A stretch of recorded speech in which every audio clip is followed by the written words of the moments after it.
Hezbollah और Israel के बीच की लड़ाई अब आर पार की जंग होती चली जा रही है।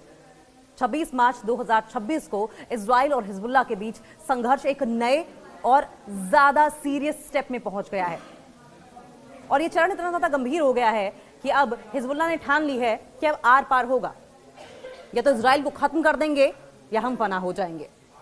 हिजबुल्लाह ने आज सुबह मिडिल इजराइल में, जिसमें टेल अवीव भी शामिल है, टेल अवीव इस समय लगभग ज्यादातर कंट्रीज जिन्होंने इजराइल से पंगे लिए हैं सबके निशाने पर हैं। कुछ दिन में हालात ऐसे होंगे कि टेल अवीव जो सबसे खूबसूरत शहर था वो मलबे में तब्दील हो जाए, वो खंडहर में बदल जाए। ये कहना गलत नहीं होगा, ऐसी तस्वीरें भी सामने आएंगी।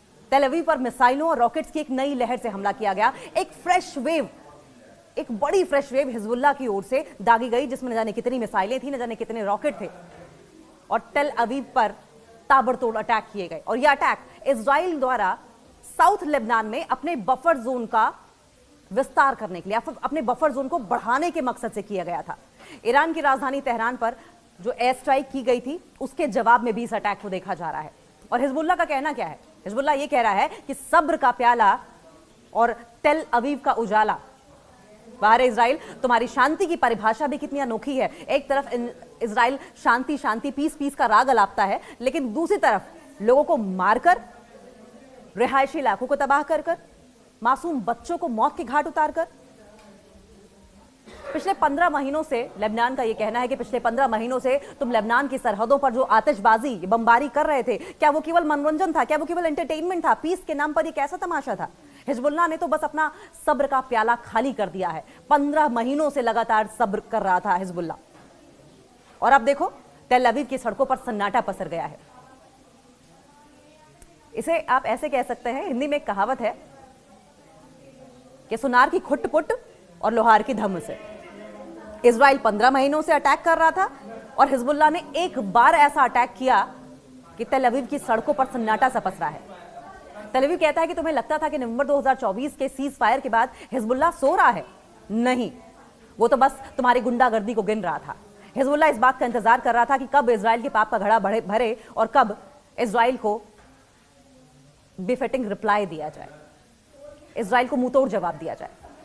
जब तुमने 28 फरवरी 2026 को ईरान पर अटैक किया, तब शायद तुम भूल गए थे कि पड़ोस में रेजिस्टेंस अभी जिंदा है, लेबनान में प्रतिरोध अभी जिंदा है। इतना मादा है लेबनान में कि इजराइल को एक दो एफर्ट्स में ही तबाह कर सकता है, घुटनों पर ला सकता है। अब जब तेल अवीव के आलिशान इलाकों में मिसाइलें गिरी हैं तो तुम्हारी चीखें पूरी दुनिया को सुनाई दे रही हैं। ताजा हकीकतें, कुछ कड़वे घूंट भी आपको पता होने चाहिए। 15 महीने के हिसाब की अगर बात करें तो हिजबुल्लाह के ऑफिसर्स का कहना है कि उन्होंने 15 महीनों तक इजरायली हमलों को सहा है, अपने लोगों को मरते हुए देखा है, तब ताकि अपनी ताकत को फिर से खड़ा कर सके, और ऐसा खड़ा कर सकें कि जब वो खड़े हों तो उनके सामने इजराइल घुटनों के बल आ जाए। और अब वो सब्र खत्म हो चुका है। तेल अवीव पर प्रहार अब शुरू हो चुका है। मार्च 2026 के आखिरी हफ्ते में तेल अवीव पर हुए मिसाइल हमलों ने तुम्हारी सुरक्षा के दावों की धज्जियां उड़ा दी हैं।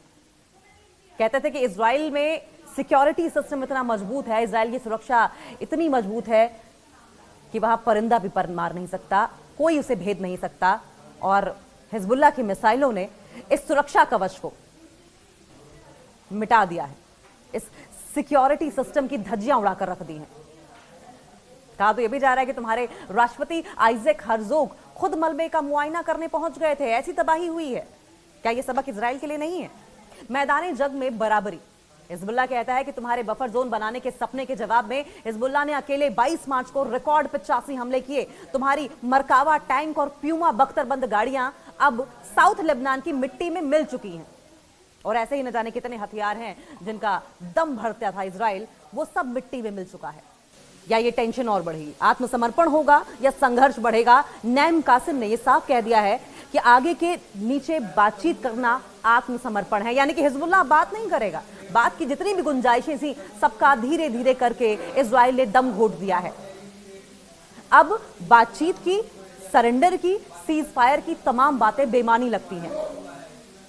जब एक तुम्हारी आक्रामकता नहीं रुकती, जब अग्रेसिवनेस इजराइल की ओर से नहीं रोका गया, अटैक्स नहीं रोके गए, मासूमों को मारना नहीं रोका गया, जुल्म नहीं रोका गया, तब तक ये सरप्राइज जारी रहेंगे। तो इजराइल अब रोना कैसा? जब तुमने लोगों को बेमौत मारा, प्यासा मारा, कोई भूख से मर गया, कोई बीमारी से मर गया, किसी के ऊपर मिसाइल गिरी तो उसके चीथड़े उड़ गए, किसी का घर तबाह हो गया। तो इजराइल अब किस बात का रोना, और ये कैसा रोना है? तुमने जो बोया था वही काट रहे हो। जो बोया बीज बबूल का, तो आम कहां से खाए?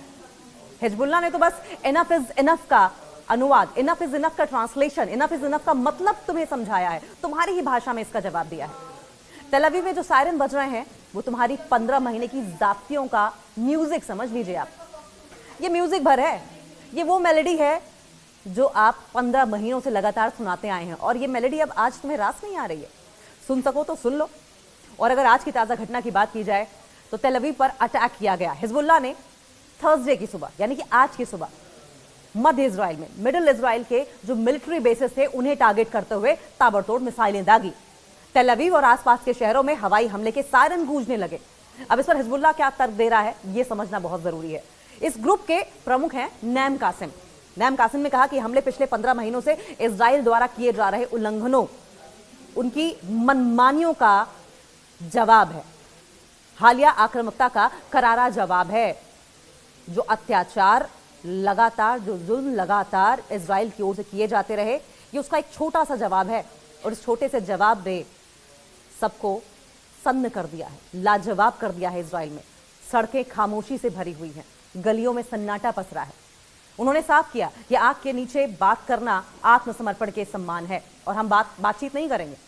इजराइल की कार्रवाई की अगर बात की जाए तो इजरायली प्रधानमंत्री बेंजामिन नेतन्याहू ने अब ये डिक्लेयर किया है कि उनकी सेना लेबनान के अंदर बफर जोन को और गहरा कर रही है और लिटानी नदी तक कंट्रोल करने की कोशिश कर रही है। उनके एफर्ट्स ऐसे हैं कि लिटानी नदी तक इजराइल की सेनाएं पहुंच जाए, इजराइली फोर्सेस पहुंच जाए।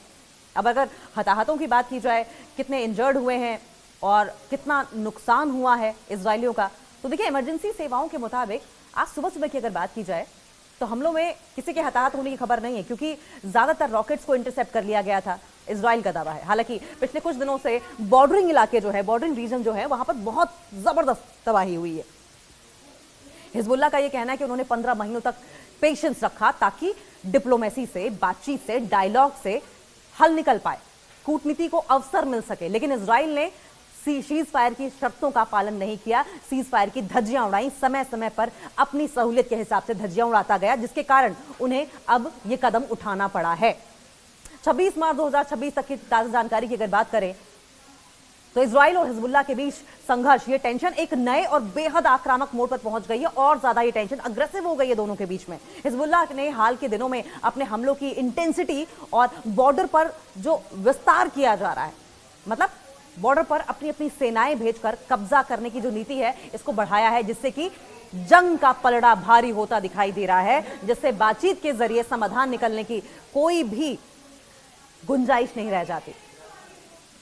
और अगर इस घटनाक्रम को पूरे विस्तार से समझें तो हिजबुल्लाह के हमलों में तेल अवीव पर मिसाइल से अटैक किया गया, और हिजबुल्लाह ने आज सुबह सुबह यानी कि 26 मार्च को मिडिल इजराइल और तेल अवीव में इजरायली सेना के मुख्यालय, इजरायली सेना का मुख्यालय यानी कि किरिया, और जो उनके दूसरे मिलिट्री बेसिस थे उनको टारगेट किया। सटीक मिसाइलें दागी थी, रिकॉर्ड तोड़ हमले किए, और पिछले कुछ दिनों में हिजबुल्लाह ने हमलों की झड़ी लगा दी है। अकेले 22 मार्च को हिजबुल्लाह ने 63 हमलों की जिम्मेदारी ली, जो अब तक का एक रिकॉर्ड है। हथियारों का आधुनिक इस्तेमाल किया गया हिजबुल्लाह की ओर से, एडवांस वेपन्स है उनके पास। हिजबुल्लाह अब तक न केवल रॉकेट बल्कि भारी संख्या में आत्मघाती ड्रोन्स यानी कि अनमैन्ड एरियल व्हीकल UAVs और लंबी दूरी की मिसाइलों का उपयोग कर रहा है। रिपोर्ट्स के मुताबिक उनके पास लगभग 25,000 रॉकेट्स का जखीरा अब भी है। तो इजराइल को अंदाजा होगा कि हिजबुल्लाह क्या कर सकता है। और सिर्फ बात यहीं तक नहीं है, बात यह है हमास, ईरान, हूथी, हिजबुल्लाह, कितने फ्रंट्स पर जंग लड़ेगा इजराइल, और अगर लड़ता भी है तो कब तक सस्टेन कर पाएगा। यहां इजराइल के जवाबी हमलों और उसमें अमेरिका की भूमिका का जिक्र करना भी जरूरी है। इजराइल के जवाबी हमलों की अगर बात करें, क्या काउंटर अटैक्स इजराइल की ओर से किए गए, तो हिजबुल्लाह के तेल अवीव पर हमलों के बाद इजराइल ने ऑपरेशन नॉर्दर्न एरोज को और तेज कर दिया। बफर जोन का विस्तार करना चाहा इजरायली सेना यानी कि Israeli defence forces south Lebanon में लिटानी नदी तक कंट्रोल करने की कोशिश करने में जुट गई। उनका टारगेट क्या है? हिजबुल्लाह के मिसाइल लॉन्च पैड्स को सीमा से दूर ढकेलना, क्योंकि हिजबुल्लाह के मिसाइल लॉन्च पैड्स अगर सीमा पर या सीमा के आसपास बने रहे तो उस इलाके में हिजबुल्लाह का जो दम है वो दिखेगा और इजरायली सेना का नामो निशान मिट जाएगा। एयर स्ट्राइक्स की अगर बात करें तो इजराइल ने बेरूत के दक्षिणी उपनगरों जिसमें दाहिया और बेक्का घाटी भी है, हिजबुल्लाह के वेपन्स के डिपो और कमांड सेंटर पर भारी बमबारी की। क्यों? क्योंकि उन्हें इस बात का अंदाजा है कि हिजबुल्लाह अगर वहां टिका रहा तो इजराइल के साथ क्या हो सकता है। ईरान पर प्रेशर। इजराइल ने हाल ही में तेहरान में हमास और हिजबुल्लाह के सहयोगियों को टारगेट किया, जिससे कि यह युद्ध क्षेत्रीय स्तर पर फैल गया है और अब इजराइल चाह रहा है कि डिप्लोमेटिक तरीके से प्रेशर में सबको लिया जाए, प्रेशर पॉलिटिक्स खेली जाए। लेकिन सवाल यह है कि जब जंग छिड़ी हो दो देशों के बीच में और बाकियों में जंग की आहट हो तो क्या प्रेशर पॉलिटिक्स काम करती है? इस लेवल पर तो कम से कम काम नहीं करती। अमेरिका की भूमिका की अगर बात करें तो अमेरिका इस संघर्ष में इजराइल का सबसे बड़ा सैन्य और कूटनीतिक समर्थक बना हुआ है, लेकिन उस पर युद्ध रोकने का भारी दबाव भी है। और मिलिट्री एड की अगर बात की जाए तो अमेरिका इजराइल को आयरन डोम के लिए इंटरसेप्टेड मिसाइलें और उन्नत बंकर बस्टर बमों की आपूर्ति जारी रखे हुए, लेकिन बावजूद इसके हिजबुल्लाह इजराइल पर भारी पड़ रहा है। हाल ही में अमेरिका ने क्षेत्र में अतिरिक्त युद्धपोत लड़ाकू विमान भी तैनात किए हैं।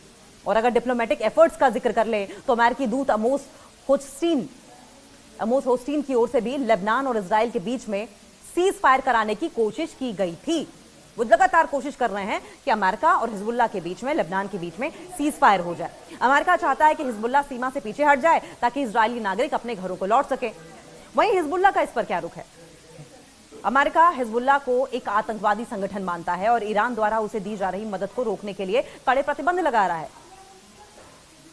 सवाल यह है कि अगर इस तरह की टिप्पणी, इस तरह की बयानबाजी और इस तरह के उपनाम दिए जाएंगे, टेररिस्ट किसी कंट्री को कहा जाएगा, तो वो कंट्री आपसे वार्तालाप क्यों करेगी? आपसे डायलॉग क्यों करेगी?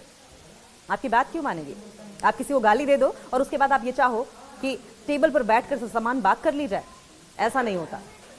और अगर इस वॉर की प्रेजेंट सिचुएशन की बात करें, कुछ पहलुओं पर और उसकी डिस्क्रिप्शन पर नजर डालें तो इजराइल की रणनीतिक जमीनी आक्रामकता यानी कि ग्राउंड इन्वेजन की अगर बात करें हवाई हमलों से, तो हिजबुल्लाह को कमजोर करना है। अमेरिका का अगर रुख की बात करें तो इजराइल की आत्मरक्षा का समर्थन करना, लेकिन फुल स्केल वॉर से बचने की सलाह दी गई है। ईरान का प्रभाव क्या रहा? ईरान हिजबुल्लाह को हथियारों और खुफिया जानकारी से लगातार समर्थन देता रहा है। हिजबुल्लाह का यह दावा है कि अमेरिका की मदद से बावजूद इजराइल इस युद्ध को जीत नहीं पाएगा, जबकि इजराइल का यह कहना है कि वे अपनी सुरक्षा के लिए किसी भी हद तक जाएंगे।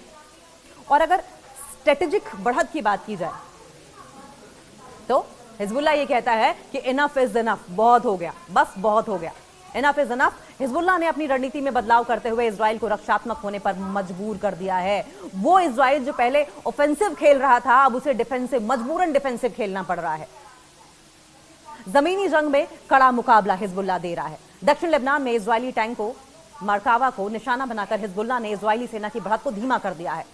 समझौते से साफ साफ इनकार कर दिया हिजबुल्लाह ने। हिजबुल्लाह प्रमुख नैम कासिम ने यह साफ किया है कि आग के घेरे में बातचीत करना आत्मसमर्पण है और वे बिना किसी सीमा के युद्ध जारी रखेंगे।